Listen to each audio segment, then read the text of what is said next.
Bienvenue dans cette deuxième partie et ici nous allons vous montrer comment on va intégrer euh, une API dans une application web. Dans un premier temps, nous allons tester l'API dans un logiciel qu'on appelle Postman.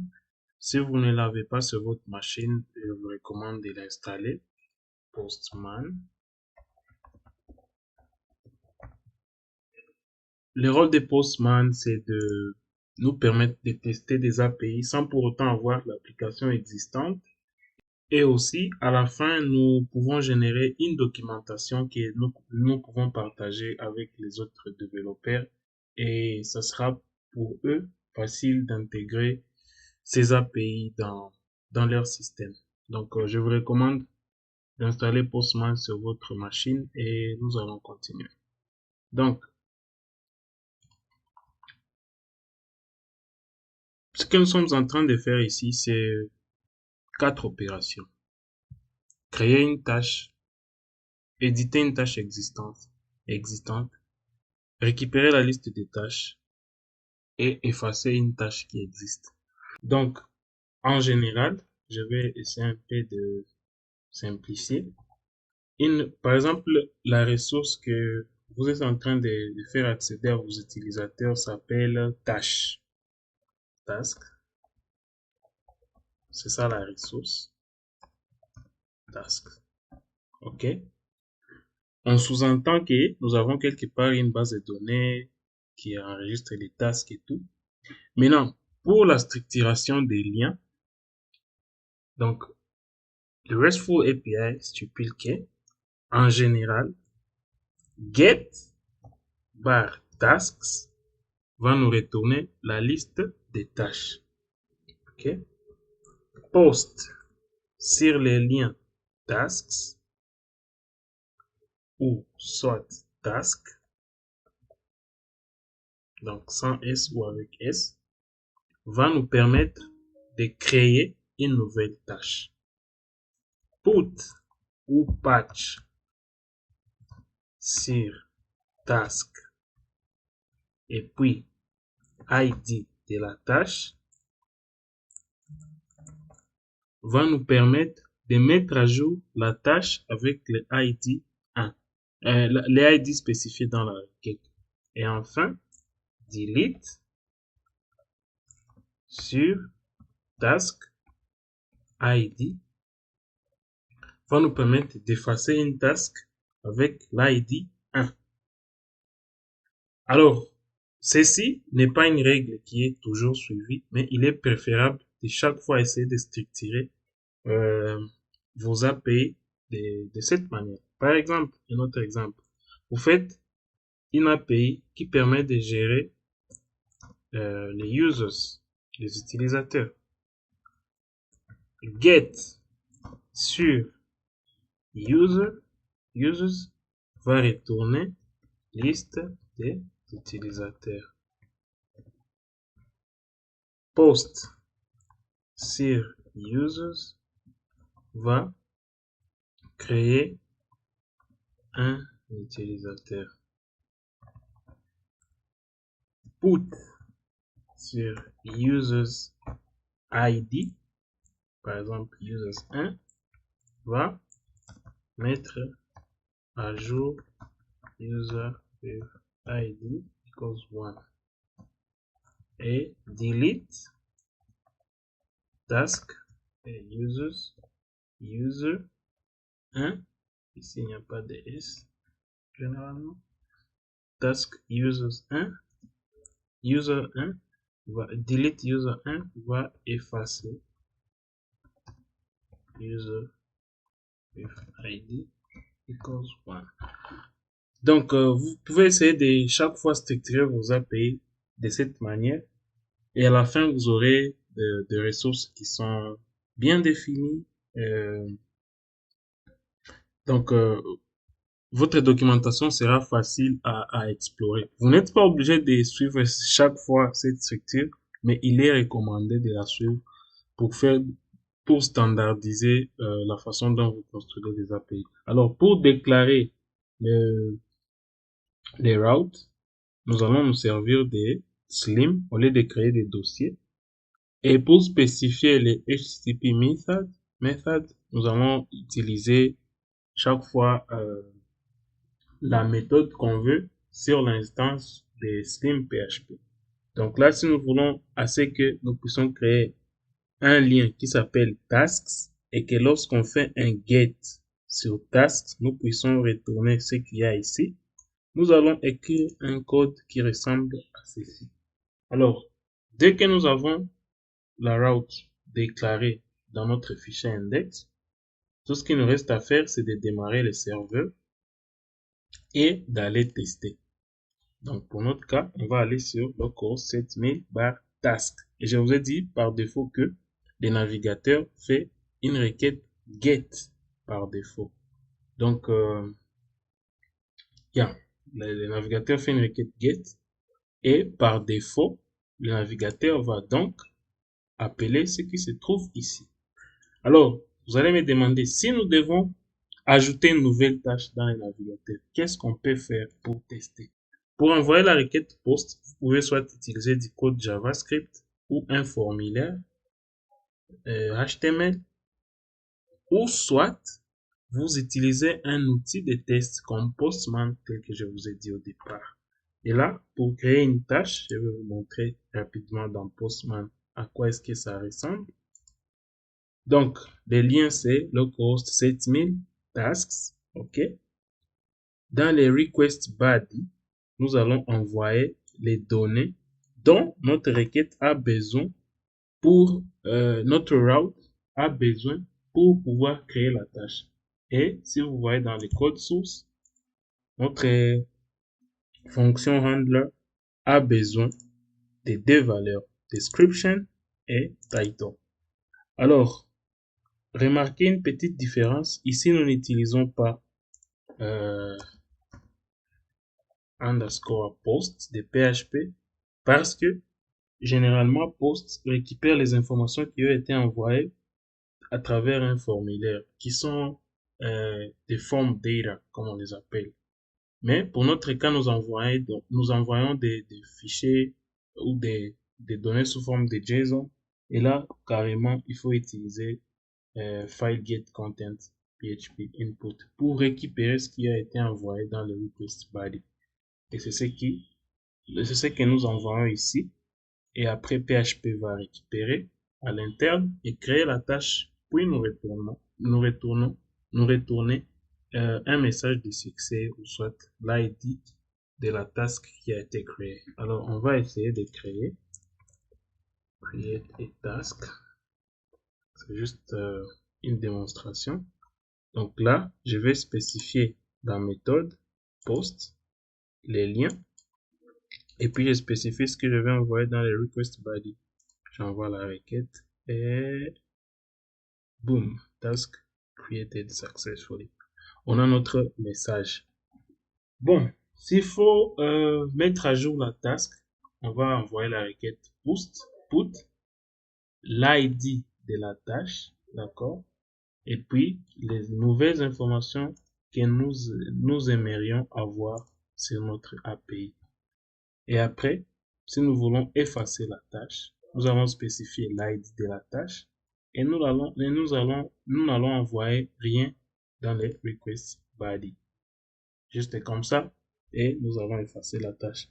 Alors, le HTTP verb ou le HTTP method est déclaré sur l'instance de Slim et puis le route est déclaré après et la fonction de handle. C'est la même chose pour delete jusqu'à la fin. Donc, le code qui fait l'action reste toujours le même PHP code que vous savez. Un autre très grand avantage d'utiliser Slim, c'est que vous n'avez pas besoin de créer des dossiers pour changer la structure des liens. Si par exemple vous décidez de créer une version 2 de cette API des tasks, vous allez juste créer la route, vous allez la déclarer différemment et elle sera tout à fait différente sans pour autant créer des dossiers ou des fichiers nouveaux. C'est vraiment un très grand avantage. Donc là, si je vais sur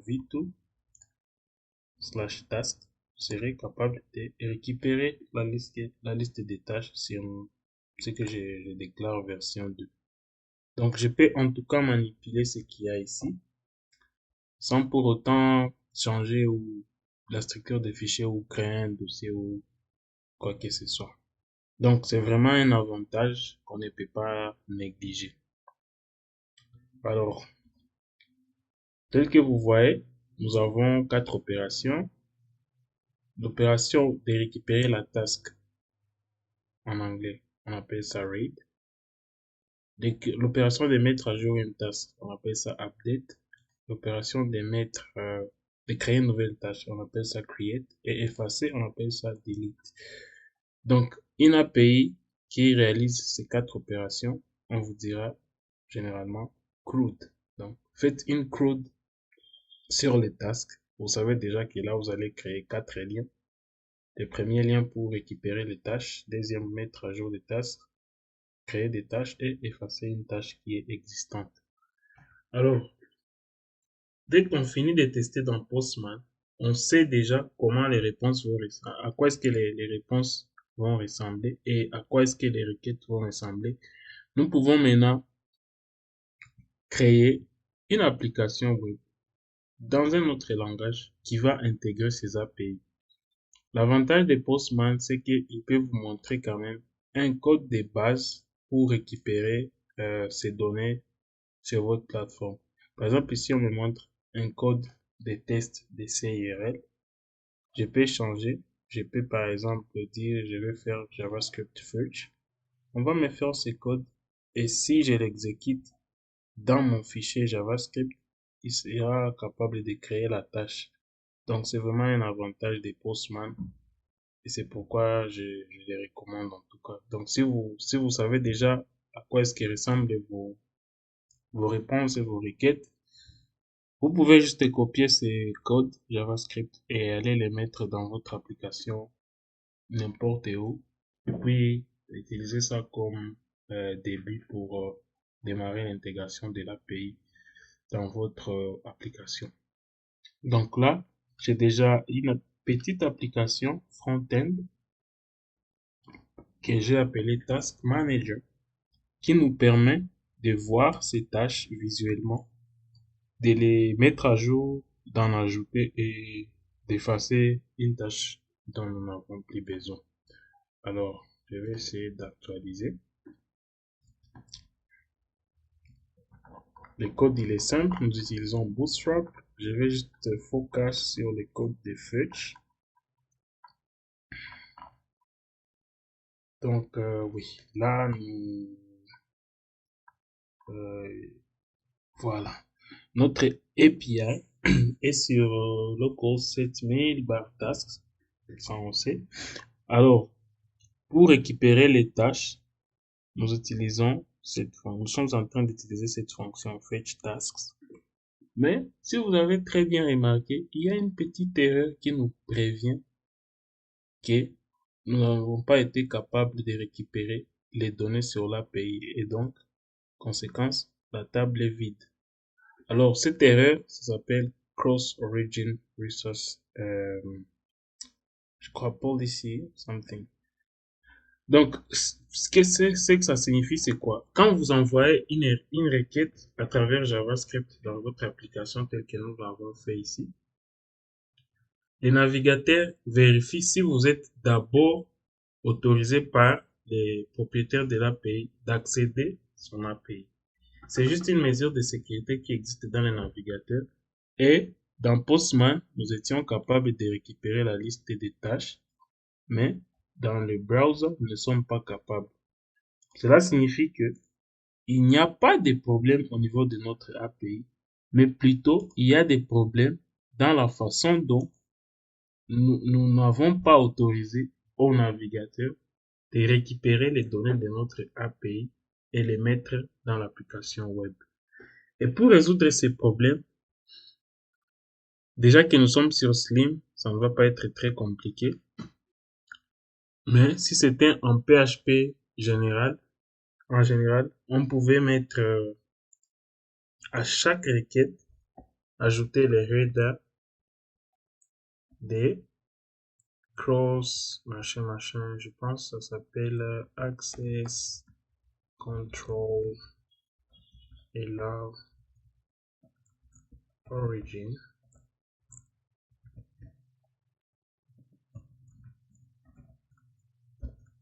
Là, ce que cette ligne signifie, c'est quoi?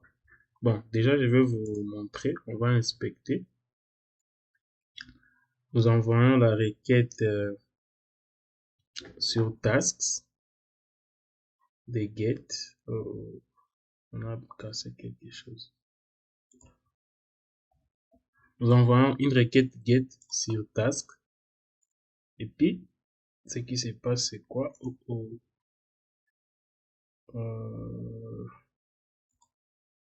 Ouais. Malheureusement, nous ne pouvons pas mettre les headers en mi-chemin. Malheureusement. Mais, ce que nous avons dans les headers, c'est que nous voulons à ce que nous puissions autoriser notre application web à pouvoir récupérer les données de notre API. Je vous disais tantôt, si c'était en PHP normal, sans Slim, on devait ajouter cette ligne de header, comme c'est écrit sur la documentation, send error HTTP header. Bon, cette header, c'est ce que le navigateur va chercher pour voir si notre application web a été autorisée par le propriétaire de l'API que nous sommes à récupérer les données. Et donc, comme nous sommes sur Slim a cette méthode withHeader que nous pouvons ajouter sur la réponse et spécifier c'est quoi la valeur. Pour notre cas, nous avons juste besoin de dire access control allow origin et puis nous spécifions quelle origine nous souhaitons donner accès. Avec étoile, ça veut dire que nous donnons accès à tout le monde. Mais si nous aimerions seulement que notre API puisse être élu, par exemple, par une application web qui est hostée sur domaine.com. Même si nous faisons des requêtes avec des navigateurs sur un domaine différent, nous ne serons pas capables de récupérer ces données.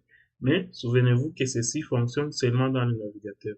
Quand vous êtes sur Postman, ce n'est plus le cas parce que Postman s'en fout de ces headers de access control. Qu'il soit là ou pas, Postman sera capable de récupérer les données. Et ceci s'applique même partout où vous intégrez les API, si ce n'est pas dans les navigateurs. Donc, c'est un facteur à considérer. Voilà. Alors, on va ajouter ceci et voir si notre application va en fait fonctionner. Ça ne fonctionne toujours pas.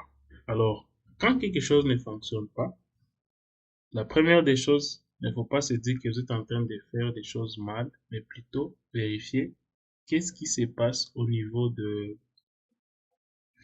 l'erreur en question. Ici, on nous dit has been blocked by calls policy no access control region headers present. Ils disent qu'il n'y a pas de header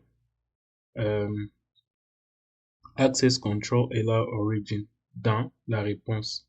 Et là, on va rentrer dans notre code pour vérifier pourquoi ce header n'est pas présent. Pourtant, nous l'avons déjà mis.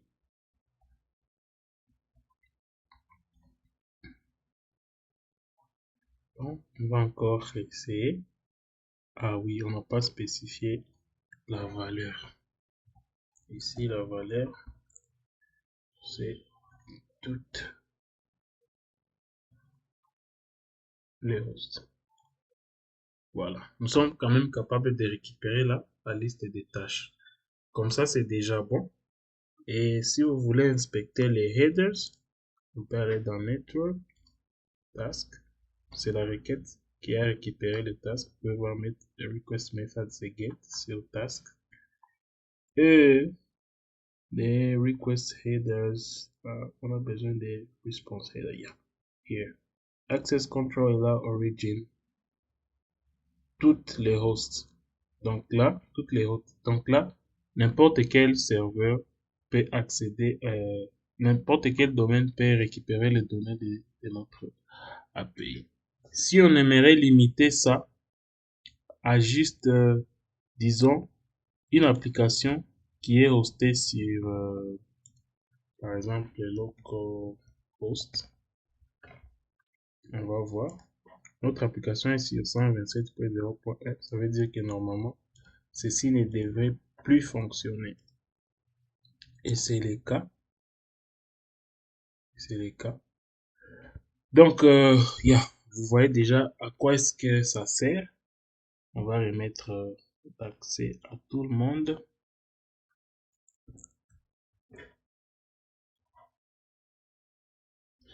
Voilà. On va essayer d'ajouter une tâche. Je ne vais pas rentrer dans les codes euh, de ces fichiers HTML. Je vous ferai les liens où vous pouvez les retrouver. Mais je vais juste me focus sur l'intégration de l'API. On va essayer de créer une tâche et voir ce qui se passe. Hello, task. On va essayer d'enregistrer et boum. Qu'est-ce qu'on nous dit dans les refs? Access to fetch from origin has been blocked by course policy. Response to pre-flight. Vous voyez? Ici, on nous spécifie que c'est la requête qui s'appelle pre-flight qui n'a pas passé les access control. Alors, si vous êtes curieux, vous allez aller sur Google, vous allez dire c'est quoi les pre-flight requests. Et là, vous allez lire toute cette documentation. Bon, bref, quand vous envoyez une requête post, le navigateur va d'abord envoyer la requête de pre-flight pour vérifier si vous êtes autorisé. Et une fois cette requête de pre-flight a été envoyée, il essaie maintenant d'envoyer vos données de formulaire. Donc, vous savez que dans notre application, il n'y a nulle part où nous avons géré les routes de pre-flight.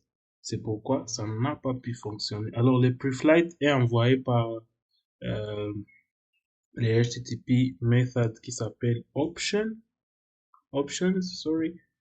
And then, on va autoriser, bien sûr, access control origin sur toutes les requêtes, sur toutes les hosts.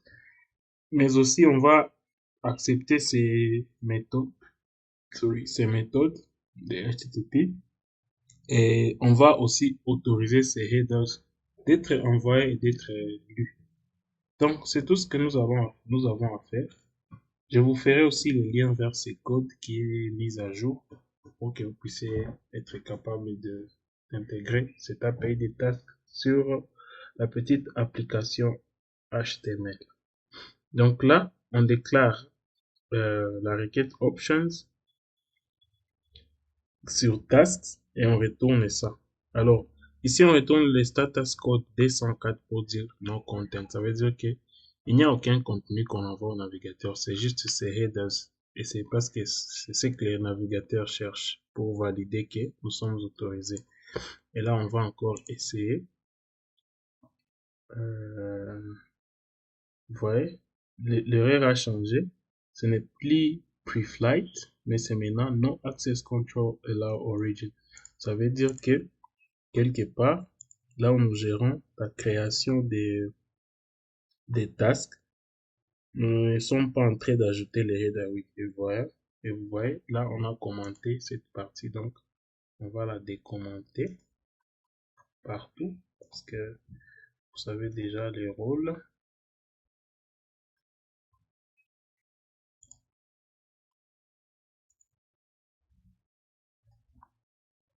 Voilà.